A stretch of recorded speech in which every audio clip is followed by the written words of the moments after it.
Hello बच्चों, आज का ये पीवाईक्यू हमारा pairs of linear equations in two variables में ग्राफ बेस्ड पीवाईक्यू है बच्चों।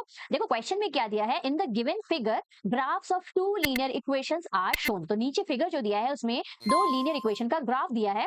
The pair of these linear equation is, हमें बताना है कि ये जो ग्राफ है ये कौन सी condition pairs of linear equation की फुलफिल कर रहा है। फर्स्ट ऑप्शन देखो, कंसिस्टेंट विथ यूनिक सोल्यूशन या consistent with infinitely many solution, whether you are going to get infinitely many solution.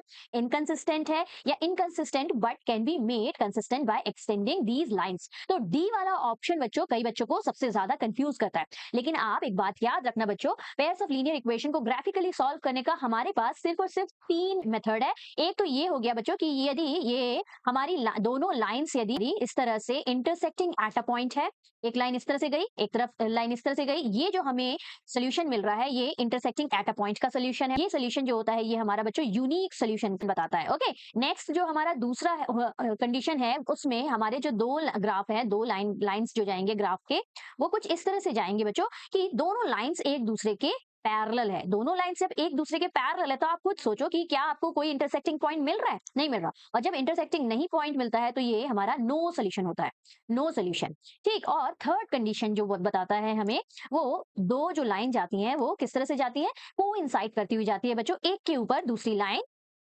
Coincide कर देती है।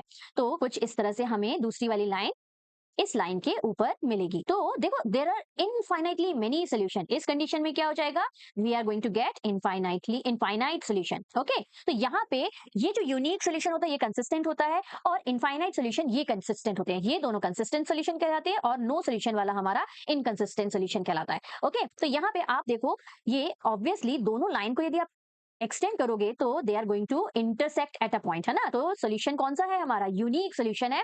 और क्योंकि यूनिक सोल्यूशन कंसिस्टेंट होता है तो ऑप्शन ए इज करेक्ट।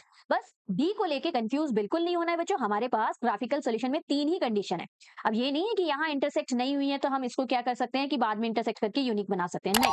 सिर्फ और सिर्फ हमारा फर्स्ट वाला condition he consistent with unique solution correct होगा। ओके।